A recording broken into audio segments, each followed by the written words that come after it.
Western script, Eastern reality. This is the algorithm. Rewrite the rules.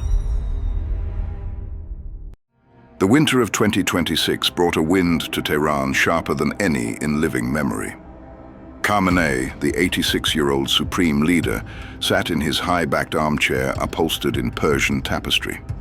His right hand, crippled since the 1981 assassination attempt, trembled slightly.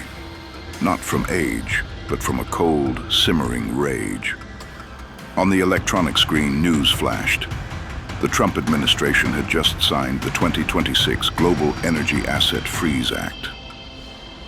They believe that truth can be measured in digital pulses. That American merchant in the White House draws a circle on his golden desk and thinks he has corralled the kingdom of God into hell. He thinks by severing a few fiber optic cables and freezing some phantom bank accounts, I will kneel like a lowly servant. He vastly underestimates the thickness of faith. Leader, reality is proving more ruthless than faith. Washington has activated a full-spectrum oppression. They aren't just seizing tankers. They've unleashed the algorithmic predator system. All our shell accounts in Dubai were flagged and frozen by AI in less than 3 minutes. The 400 million euros we tried to move through Singapore is now nothing but digital debris.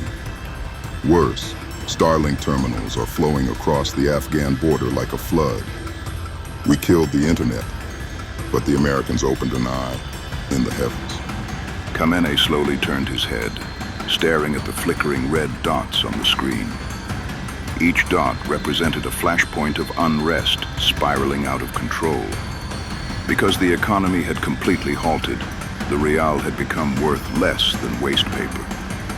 In the streets of Tehran, people were no longer praying. They were roaring in fury.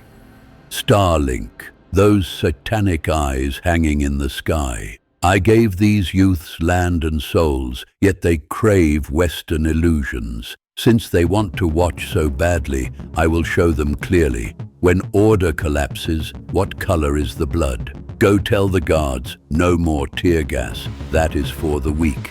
If the deaths of 20,000 traitors are the price for the stability of the sacred state, it is a mercy from God. I would rather rule over a field of ash than hand power to a generation of zombies bewitched by the West. Leader, the numbers have reached a tipping point.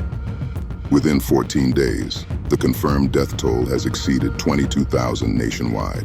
The prisons are overflowing. We've even requisitioned sports stadiums as temporary execution grounds. But the American pressure is causing a chain reaction. Because we can no longer pay our proxies abroad, the front lines in Syria and Lebanon are fraying. Xi Jinping's people are hinting that if we cannot stabilize the situation, they will consider contacting moderates in Tehran to protect their energy contracts. We are surrounded, not just by America, but by our so-called allies. Moderates. They are a swarm of maggots ready to sell the country for a pittance. Xi Jinping, he thinks of oil. Putin thinks of guns. Only I guard the holy will. Since they want to contact moderates, I will make sure those moderates cease to exist. Tonight, everyone on the list, ministers, clerics, anyone who has shown a flicker of doubt, clear them all out. Inside the fortress of power, execution orders flowed out in encrypted signals. Khamenei sat back in his chair, his eyes drifting to a thin line on the map to the north. The secret evacuation route leading to Vladivostok, Russia. I will not be caged like Maduro. If this holy city is destined for destruction, I will take my treasures and my will to the northern ice. Putin needs my drone technology now more than he needs air. There, in the frost, shall be my final altar. I will activate the northern exit protocol immediately. But leader, before that, we must make Tehran silent. The American carrier Lincoln has entered the Persian Gulf. They are waiting for us to fracture. waiting for a crack in the armor. We must create a chaos significant enough to divert the world's gaze. Then give them chaos.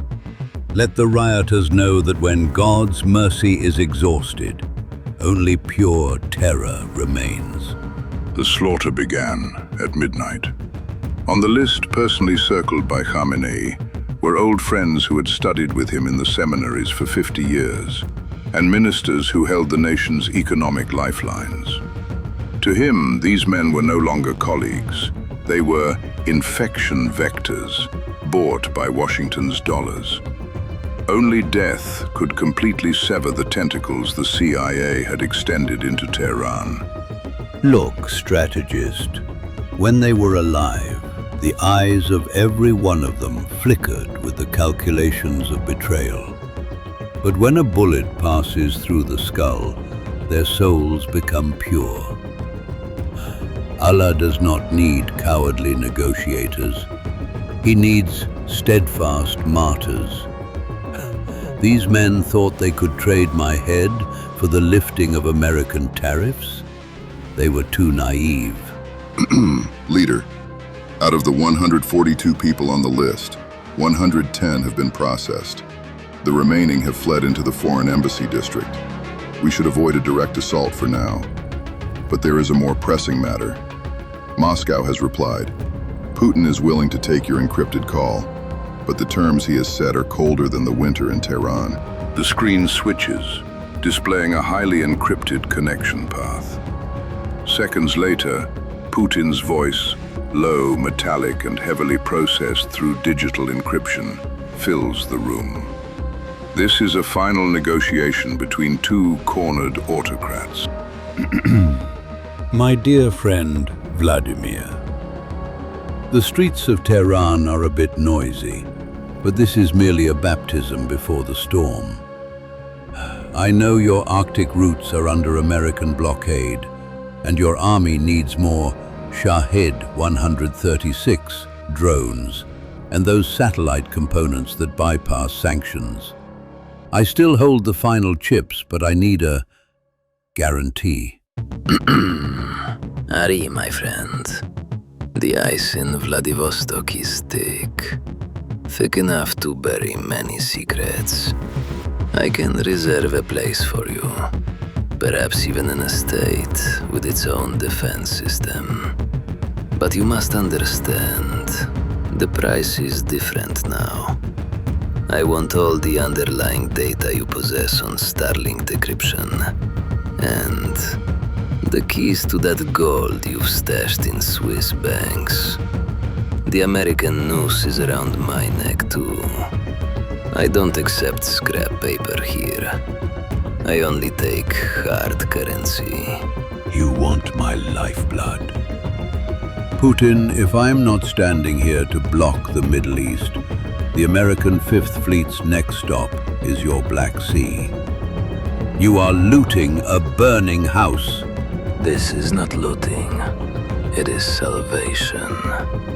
We both know Maduro fell because he hesitated.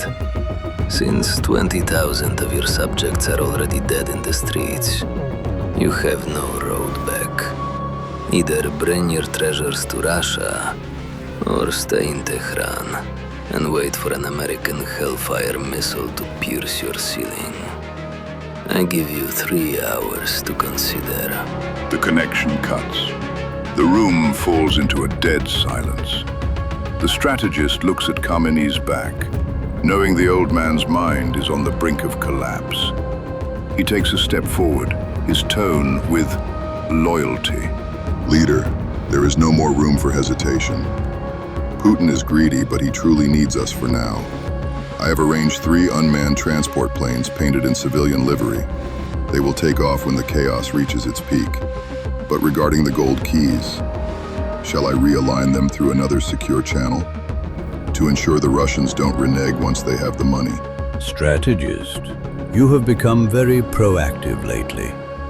Are you paving a path for me, or are you securing your own ticket to Vladivostok? Remember, I am the shadow of God on earth. Even if I leave this place, my eyes are everywhere. My soul is one with yours. Everything I do is to ensure the will continues. Tehran can be destroyed, but as long as you live, the divine state has no end. Khamenei nods slowly, but what he fails to see is the miniature Starlink transmitter hidden up the strategist's sleeve. Outside on the streets of Tehran, the protesters have breached the second line of defense. The firelight is closing in on the palace walls. January 18th, 2026, 3:15 a.m. The USS Abraham Lincoln Carrier Strike Group, deployed in the Persian Gulf, activated the Aegis electronic warfare system at maximum output. An invisible electromagnetic storm swept through Tehran, turning Khamenei's prized underground command network into electronic ruins in an instant. This was more than a blackout. It was a digital blinding. What is happening? Why are the screens black? Where is my guard? Where is my Air Force? Order them into the sky. Bring down those American planes. Leader, there is no Air Force. The communication links are locked. The pilots cannot even ignite their engines. Your 11th Revolutionary Guard Brigade defected 15 minutes ago. They are currently leading the protesters toward the south gate of the palace. This is not just an American invasion. This is the city vomiting, and it is spitting all of us out. You. Why is your computer still working? You wretched fox. You've conspired with Washington? You have betrayed the divine will. The will? Leader, when your soldiers watch their families starve because they cannot afford bread, will becomes nothing but air. The Americans gave me a promise I couldn't refuse. If I put you on that plane to Russia and hand over the communication keys for the Arctic route, I leave this alive. This isn't betrayal, it's cutting my losses. A violent tremor rocks the bunker. The shockwave of a heavy bunker buster bomb causes massive slabs of plaster to fall from the ceiling. Khamenei looks at the counselor he trusted for a decade and realizes that the labyrinth of power he painstakingly built has finally trapped only himself. Take me with you. I'll give you the gold keys, the drone technology, everything. Just get me on that plane. Anywhere. Vladivostok, St. Petersburg, even the Siberian wasteland. I cannot die on a gallows in Tehran. I am the supreme leader. I cannot be dragged out of a hole like Saddam. The plane is waiting at the helipad. It's an Antonov transport sent by Putin, painted in Russian Red Cross livery. But leader, you must hurry. The mob outside has already scaled the walls. They aren't just carrying guns.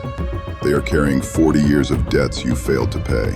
Draped in a black cloak, Khamenei hurries through the rain, flanked by a few remaining bodyguards. He clutches a black leather suitcase. Inside are all the codes that were meant to buy him a luxurious second life in Russia. He looks back one last time at the burning city. It was once his kingdom. Now it is an ocean of fire that hates him. You have won. Satan has taken this land. But I have taken the soul. As long as I live, this war is not over. The target is hooked. He's carrying everything. Tell the Lincoln to let the flight through. Let this plane go exactly where it's supposed to go. The transport plane lifts off heavily, disappearing into the thick clouds. But what Khamenei does not know is that the safe house Putin prepared for him is not an estate in St. Petersburg, but an isolated, surveillance-ridden military fortress in the Far East. There, he will become the final bargaining chip in Russia's negotiations with the United States. After a 10-hour flight, Khamenei finally landed. But what he saw was not the Winter Palace of St. Petersburg or a villa in Vladivostok. It was a remnant of the gulags, surrounded by permafrost. When the cargo ramp lowered, he wasn't met with a red carpet, but with the freezing muzzles of Russian Spetsnaz rifles. Where is Putin? I demand to see Vladimir. I gave him the gold keys. I gave him the source codes for the drones. Why am I locked in this wasteland where even Allah cannot see me? I was his ally, not his prisoner. Leader, do you still not understand? In the geopolitical chessboard of 2026, the word ally is only valid as long as you provide value. Putin brought you to Magadan to set a price for Washington, a partial withdrawal of American surveillance from the Arctic Circle in exchange for your head. You are now the most expensive bargaining chip in his pocket, nothing more. You traitor! You think the Americans will let you go? You assisted the devil and destroyed a holy state. A holy state? Leader, the moment you decided to kill those 20,000 young people, your God had already left Tehran. I merely helped the world clear out some of the noise. Now, please enjoy the rest of your life, though it may be quite short. Goodbye, Ali. The screen goes black. Khamenei slumps into his chair, his final wails swallowed by the blizzard outside. Meanwhile, thousands of miles away in Pyongyang and Beijing, two pairs of eyes stare intensely at the secret footage of Khamenei's capture. I see them now. I see the sweat soaking through Kim Jong-un's uniform.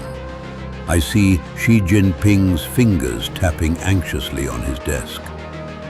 They have seen my end. They know the American noose has bypassed the Middle East and is tightening around them. This fire has only just begun. The collapse of Iran has severed the underground energy artery of the China-Russia-North Korea axis. Venezuela has fallen. Khamenei has fled. Now the world's gaze turns north. In the frozen waters of the Arctic, the final energy war that will determine the next 50 years of human history is about to ignite. 20,000 souls could not save a decaying regime. If you enjoyed this gritty, realistic, strategic script, please help us out. Like, support us in producing higher quality visuals. Subscribe. Be the first to catch Episode 5, Arctic Ignition. Share. Let more people see the reality of the future global chessboard. Leave a comment. Who do you think will be the next to fall?